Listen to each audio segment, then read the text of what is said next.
अस्सलाम वालेकुम स्टूडेंट। आज हम 10th class chemistry chapter number 3 का नेक्स्ट लेक्चर लेकर आए हैं। आज के लेक्चर में बेसिकली पढ़ाना हमने कोल।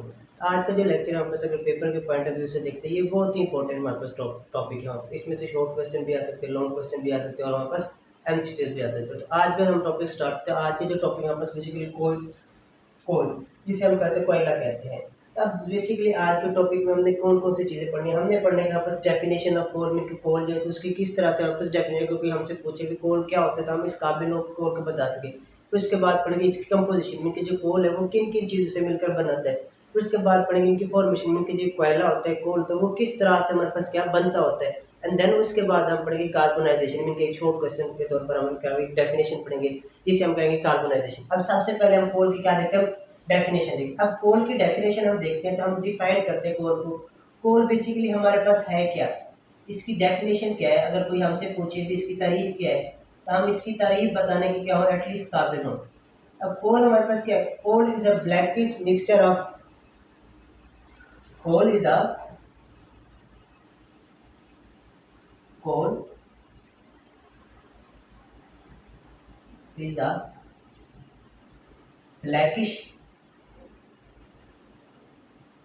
complex mixture of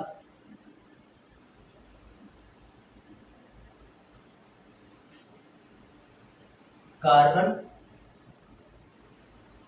hydrogen and oxygen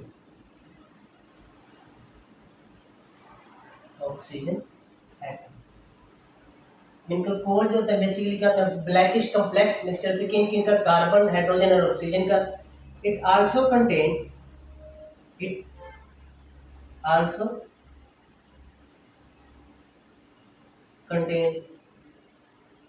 small amount of sulfur and nitrogen इनकी इसके अंदर हमारे पास क्या है, कम मिकदार में स्मॉल अमाउंट में सल्फर और नाइट्रोजन एटम भी पाए जाते हैं। तो बेसिकली हमारे पास क्या है, कोल की ये डेफिनेशन है। Coal is a blackish complex mixture of carbon, hydrogen और ऑक्सीजन। इनके इसके जो मेन कंपोनेंट है वो क्या है, पास कार्बन, हाइड्रोजन, ऑक्सीजन और इसके बाद स्मॉल अमाउंट में हमारे पास इसके अंदर क्या पाया जाता है, पास नाइट्रोजन भी पाया जाता है और सल्फर भी पाया जाता है। ये तो इसका हमारे पास क्या था डेफिनेशन। अब उसके बाद देखते हैं इसकी कंपोजिशन। इनके जो कोल है हमारे पास बेसिकली ये किन किन चीजों से मिलकर हमारे पास बना हुआ है। कंपोजिशन इनके इनके इसके अंदर कौन कौन से हमारे पास एलिमेंट बेसिकली पाए जाते हैं। हमारे पास बेसिकली जो कोल होते हैं इसके अंदर हमारे पास 5 जो हमारे पास मुख्तलिफ किस्म के एलिमेंट्स पाए जाते हैं और उनमें से 3 जो थे उनकी मिकदार ज्यादा थे और 2 की जो मिकदार क्या हमारे पास कम। अब सबसे पहले जो हमारे पास सबसे ज्यादा मिकदार में पाए जाते हैं वो कौन सा हमारे पास, कार्बन होते हैं। कौन सा, कार्बन। कार्बन की बुनियाद के ऊपर हम क्या करते हैं, कोल के आगे टाइप्स पढ़ेंगे। उसके बाद हमारे पास क्या होता है, hydrogen.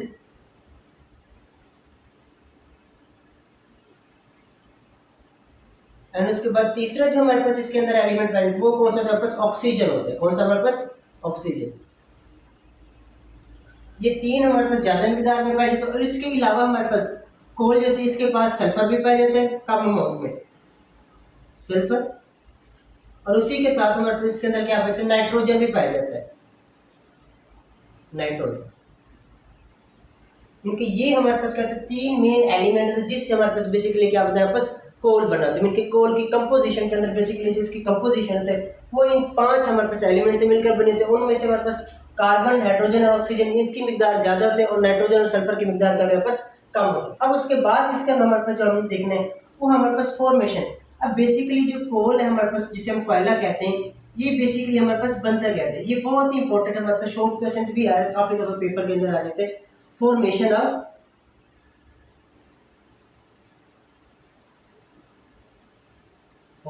Of coal.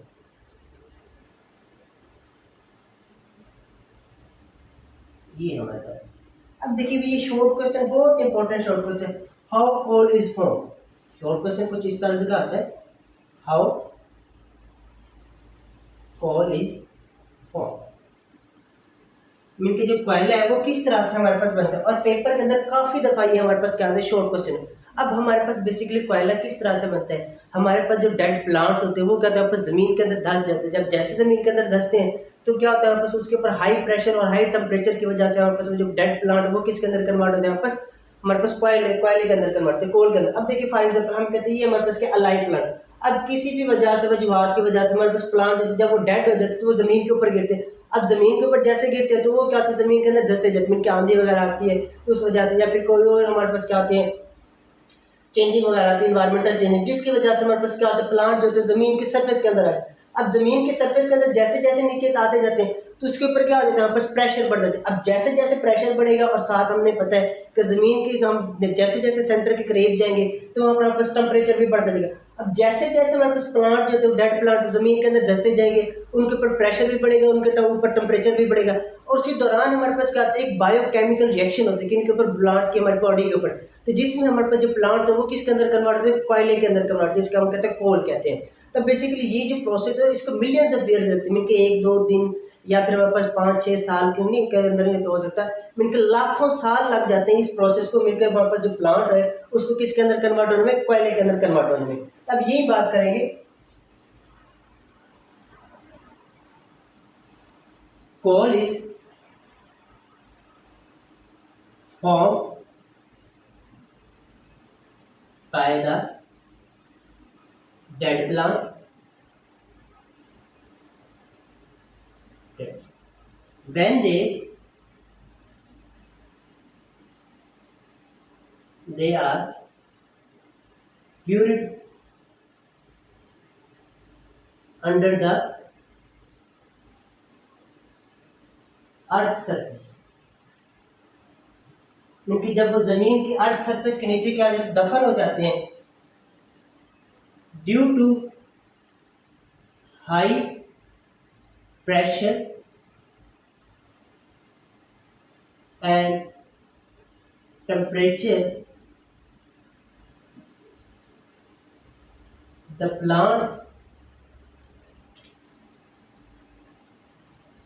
plants are converted into a coal by a biochemical reaction। क्योंकि उस दौरान क्या होता है कि बायोकेमिकल रिएक्शन होता है जिसकी वजह से हमारे पास जो कोयल रहता है, हमारे पास जो प्लांट होता है वो किसके अंदर कन्वर्ट होता है, बस कोयले के अंदर कन्वर्ट होते हैं। Millions of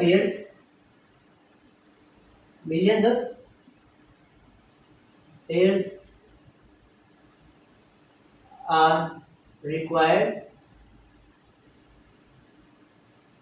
for the completion of this process।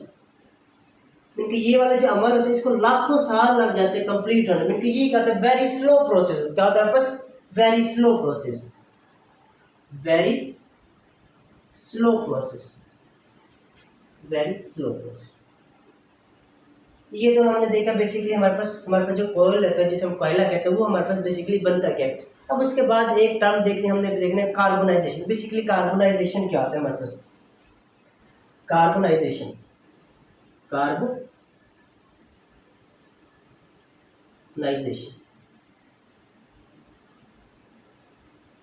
अब ये वाली जो हमारे पास टर्म है ये बहुत दफा हमारे पास ना शॉर्ट क्वेश्चन के तौर पर पास पेपर के अंदर आ चुके। डिफाइन